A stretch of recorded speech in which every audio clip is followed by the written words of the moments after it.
సూర్యారిష్టే తు సంప్రాప్తే సూర్యపూజాంచ కారయేతు సూర్యధ్యానం ప్రవక్ష్యామి ఆత్మపీడోపశాంతయే. విశ్వావసు నామ సంవత్సర నూతన సంవత్సర ఉగాది శుభాకాంక్షలతో రాశులలో 4వ రాశి అయినటువంటి కర్కాటక రాశి జాతకులకు ఈ సంవత్సరం ఏ విధంగా ఉంటుంది, వారు ఎటువంటి జాగ్రత్తలు తీసుకోవాలి, ఎటువంటి ఆరాధనలు చేయాలనే విషయాన్ని చూస్తున్నప్పుడు కర్కాటక రాశిలో మనకు పునర్వసు 4వ పాదము, పుష్యమి 4 పాదాలు, ఆశ్లేష 4 పాదాలు ఉంటాయి. ఒకవేళ నక్షత్రాలు తెలియకుంటే అక్షరాలతోటి కూడా మనము పేర్లను చూసుకోవచ్చు. హీ, హూ, హే, హే, డా, డి, డు, డే, డో ఈ అక్షరాలు ఉంటే వాళ్ళు దాని ద్వారా కర్కాటక రాశిని గమనించవచ్చు. అయితే కర్కాటక రాశికి ఈ సంవత్సరము ఆదాయం చూసినప్పుడు 8 రూపాయలు వీరు సంపాదిస్తే 2 రూపాయలు ఖర్చు పెడతారు. ఆదాయపరంగా చూసినప్పుడు బాగానే ఉంది. అయితే వీరికి సంఘంలో గౌరవం కూడా 7 గౌరవిస్తే 3 విమర్శిస్తారు. కాబట్టి ఆదాయ వ్యయాలు కానివ్వండి, తర్వాత రాజపూజ్యత, అగౌరవం వీటిని గమనించినప్పుడు బాగానే ఉంది. అయితే వీరికి సంవత్సరం గత సంవత్సరం కంటే కొంత జాగ్రత్తలను పాటించవలసినటువంటి పరిస్థితి కనబడుతూ ఉంది. వీరి జాతకంలో విశ్వావసునామ సంవత్సరంలో గురుస్థానాన్ని గమనించినప్పుడు, గురువు యొక్క సంచారాన్ని గమనించినప్పుడు మే 13 వరకు 11వ స్థానంలో గురువు ఉన్నాడు. అంటే గురువు మార్పు కాకముందు ఏది మొదలుపెట్టినా కూడా శుభకరంగా ఉంటూ ఉంటుంది. కాబట్టి మే మాసం దాకా వీరికి అనుకూలమైనటువంటి వాతావరణంగా చెప్పవచ్చు. మరి మే 14 నుండి అక్టోబర్ 18 వరకు, తర్వాత డిసెంబర్ 5 నుండి సంవత్సరం మొత్తం కూడా వీరికి గురు గమనం అనేది చక్కగా లేదు. కాబట్టి 12 జన్మస్థానాలలోకి గురువు వస్తున్నాడు. కాబట్టి ఈ గురు సంచారం వల్ల కొంతవరకు నష్టపోయే అవకాశాలు కనబడుతూ ఉన్నాయి. అందుకే గురువుకు సంబంధించినటువంటి గురు జపం కానివ్వండి, గురు స్తోత్రాలు కానివ్వండి, దత్తాత్రేయ స్వామి వారి యొక్క మరి స్తోత్రాలు చదువుకుంటే గురువు వీరికి అనుకూలంగా ఉంటూ ఉంటుంది. ముఖ్యంగా తర్వాత శనిగ్రహాన్ని గమనించినప్పుడు, శని సంచార యోగాన్ని చూసినప్పుడు వీరికి అష్టమ, నవమ స్థానాలలో శని ఈ సంవత్సరము ఉన్నాడు. మరి శని అష్టమ, నవమ స్థానాలలో ఉన్నప్పుడు అష్టమ శని అష్ట కష్టాలని చెప్పేసి అంటూ ఉంటారు. కాబట్టి శనిగ్రహానికి అనుకూలంగా ముఖ్యంగా వీరు తరచూ రాత్రి ప్రయాణాలు చేయకండి.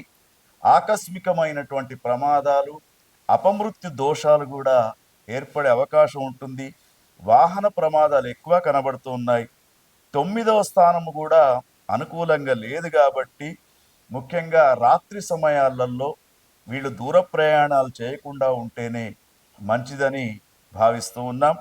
తర్వాత రాహుగ్రహాన్ని చూసినప్పుడు 9, 8 స్థానాలలో రాహుగ్రహం యొక్క సంచారం అనేది ఈ సంవత్సరం కనబడుతూ ఉంది. మరి రాహుగ్రహం యొక్క సంచారం కూడా సరిగా లేదు. కాబట్టి కొంత దూరదృష్టితో ఏ పని చేసినా కూడా మనకు లాభం ఉంటే మాత్రమే ఆ పనికి ముందుకు వెళ్ళండి. లేకుంటే అననుకూలమైనటువంటి పరిస్థితులు మీకు ఏర్పడుతూ ఉంటాయి. కేతుగ్రహాన్ని గమనించినప్పుడు మే 16 దాకా కేతుగ్రహం 3వ స్థానంలో అనుకూలంగా ఉంది. తర్వాత సంవత్సరం మొత్తం కూడా 2వ స్థానంలో అనుకూలంగా లేదు. కాబట్టి ఈ రాహు, కేతు, శని ఈ గ్రహాలను అన్నిటిని గమనించినప్పుడు కర్కాటక రాశి వారికి ఈ సంవత్సరము 50% విజయాలు, 50% అపజయాలని చెప్పవచ్చు. అయితే వీరికి వ్యాపార, ఉద్యోగ, వివాహ, విదేశీయానాలన్నీ కూడా మే మాసం దాకా అనుకూలించే అవకాశం కనబడుతూ ఉంది. తదుపరి కొంత కష్టకాలంగా చెప్పుకోవచ్చు. అష్టమ నవమ శని సంచారం వల్ల అనారోగ్య ఫలితాలు, బంధు విరోధం అనేది జరుగుతూ ఉంటుంది.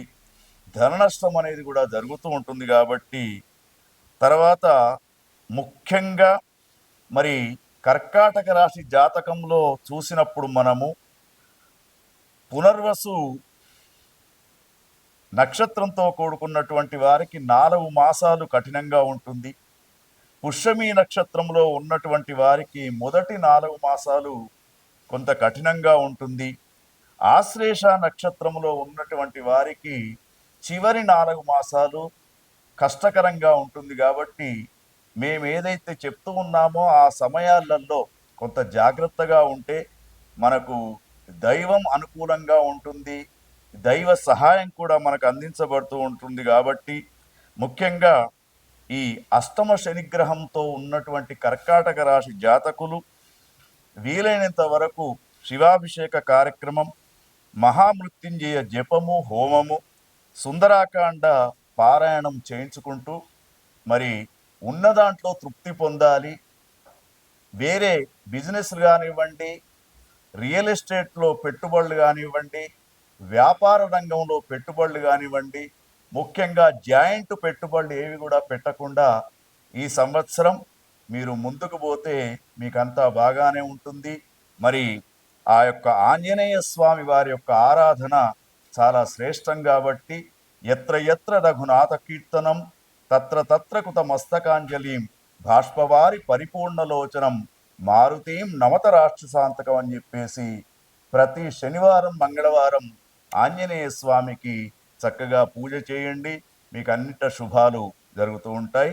ఓం తత్సత్. సంవత్సరం మొత్తం కూడా 2వ స్థానంలో అనుకూలంగా లేదు. కాబట్టి ఈ రాహు, కేతు, శని ఈ గ్రహాలను అన్నిటిని గమనించినప్పుడు కర్కాటక రాశి వారికి ఈ సంవత్సరము 50% విజయాలు, 50% అపజయాలని చెప్పవచ్చు.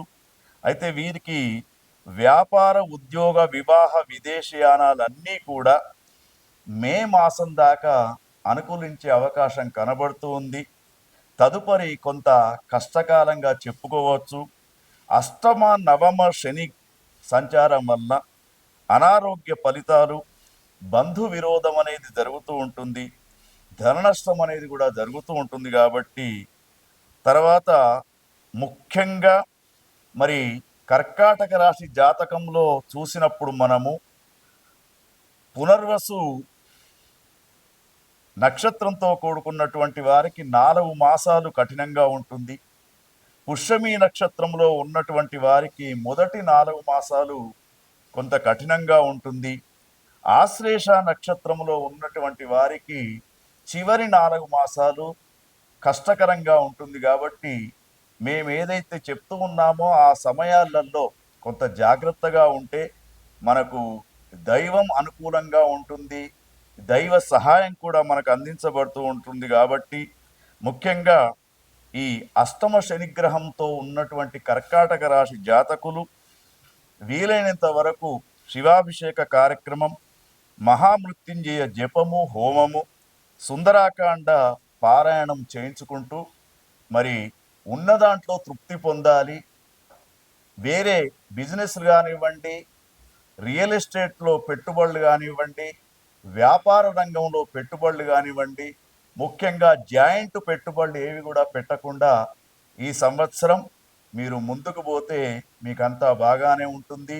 మరి ఆ యొక్క ఆంజనేయ స్వామి వారి యొక్క ఆరాధన చాలా శ్రేష్టం. కాబట్టి ఎత్ర ఎత్ర రఘునాథ కీర్తనం తత్ర తత్ర కృత మస్తకాంజలిం బాష్పవారి పరిపూర్ణలోచనం మారుతీం నమత రాక్షసాంతకం అని చెప్పేసి ప్రతి శనివారం, మంగళవారం ఆంజనేయ స్వామికి చక్కగా పూజ చేయండి. మీకు అన్నిట శుభాలు జరుగుతూ ఉంటాయి. ఓం తత్సత్.